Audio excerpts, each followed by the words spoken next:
जरा सोचिए, जब पूरी दुनिया एक ही मंच पर खड़ी हो, जब ग्लोबल एलिट्स, ताकतवर देश और बड़ी अर्थव्यवस्थाएं एक ही कैमरे में बैठी हों, और तभी एक बयान ऐसा आ जाए जो सिर्फ तालियां नहीं बल्कि खामोशी, गुस्सा और बेचैनी पैदा कर दे। डावोस की ठंडी वादी में जहां आमतौर पर कूटनीतिक शब्दों का खेल खेला जाता था, वहां इस बार शब्द नहीं, चेतावनी गूंजी। डोनाल्ड ट्रंप का बयान और उसके बाद यूरोप के चेहरे पर साफ दिखता गुस्सा। यह सिर्फ एक स्पीच नहीं थी, यह वह सिग्नल था, एक ऐसा सिग्नल जिसने यूरोप को झकझोर दिया, अमेरिका को अलग थलग कर दिया और भारत चुपचाप एक नई जगह पर खड़ा कर दिया। ट्रंप ने जब यह साफ कर दिया कि अमेरिका अब अपने फायदे को सबसे ऊपर रखेगा, तो यूरोप को समझ आ गया कि पुराने भरोसे अब पुराने हो चुके हैं।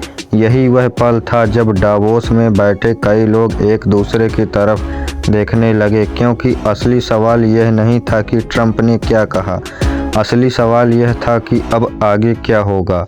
यूरोप जो दशकों से अमेरिका को अपना रणनीतिक साथी मानता आया है, आज पहली बार खुलकर असहज दिखा। ट्रंप का लहजा सीधा था, शब्द सख्त थे और इशारे बिल्कुल साफ। अमेरिका अब बोझ नहीं उठाएगा, अमेरिका अब हर कीमत पर समझौता नहीं करेगा और अमेरिका अब वही करेगा जो उसे सही लगेगा। यही बात यूरोप को चुभ गई। डावोस में कई यूरोपीय प्रतिनिधियों के चेहरे बता रहे थे कि यह सिर्फ नाराजगी नहीं, यह भरोसे का झटका है, और जब भरोसा टूटता है तो दुनिया नए विकल्प तलाशती है। यहीं से कहानी में करवट ली।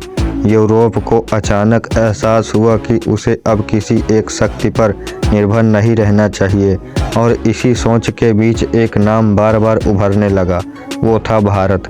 भारत जो किसी खेमे में बंधा नहीं है, भारत जो टकराव से ज़्यादा संतुलन की भाषा बोलता है, भारत जो अपनी शर्तों पर रिश्ते बनाता है। यूरोप को यह साफ दिखने लगा कि आने वाले समय में उसे एक देश की ज़रूरत होगी जो ना तो धमकाए, ना दबाए और ना दबाव बनाए, और ना ही पल भर में रुख बदले। यहीं पर भारत की कूटनीति चमकती है। भारत ने ना तो डावोस में शोर मचाया, ना ही किसी बयान पर तुरंत प्रतिक्रिया दी, क्योंकि भारत जानता है शब्दों से ज़्यादा मौके बोलते हैं। अब जब अमेरिका और यूरोप के बीच तनाव की लकीर खींच रही थी, तभी भारत चुपचाप अपने विकल्प मजबूत कर रहा था। यूरोप की नज़र में भारत सिर्फ एक उभरती अर्थव्यवस्था नहीं बल्कि एक स्टेबल पार्टनर बनता जा रहा है। डावोस के गलियारों में यही चर्चा थी कि अगर अमेरिका अनिश्चित है तो यूरोप को एक भरोसेमंद संतुलन चाहिए, और यही संतुलन भारत देता है। यह कोई भावनात्मक कहानी नहीं है, यह शुद्ध रणनीति है। आज की दुनिया किसी एक सुपर पावर से नहीं चलती, आज की दुनिया चलती है मल्टीपोलर ताकतों से, और इस मल्टीपोलर दुनिया में भारत खुद को ना तो झुका रहा है और ना ही उछाल रहा है, बस यही सही जगह खड़ा है। यही वजह है कि डावोस के बाद भारत को लेकर बातचीत का टोन बदलता दिखा। जहां पहले भारत को फ्यूचर पोटेंशियल कहा जाता था, वहीं अब उसे प्रेजेंट सॉल्यूशन माना जाने लगा है। यूरोप यह समझ चुका है कि आने वाले सालों में ऊर्जा, टेक्नोलॉजी, मैन्युफैक्चरिंग और डिफेंस हर मोर्चे पर उसे भारत जैसे देश की सख्त ज़रूरत होगी, और भारत इस मौके को पहचानता है। बिना किसी उग्र बयान के, बिना किसी धमकी के, भारत ने खुद को एक ग्लोबल बैलेंसर की भूमिका में ला खड़ा किया है। डावोस के बाद अमेरिका भले ही अकेला दिखे, लेकिन भारत शांत, स्थिर और आत्मविश्वास से भरा दिखा। यही असली ताकत होती है, जो सबसे ज़्यादा चिल्लाता है ज़रूरी नहीं वही सबसे ताकतवर हो। कभी कभी जो चुप रहता है वही सबसे दूर तक सोच रहा होता है, और यही वजह है कि आज पूरी दुनिया की नज़र भारत पर टिकी है।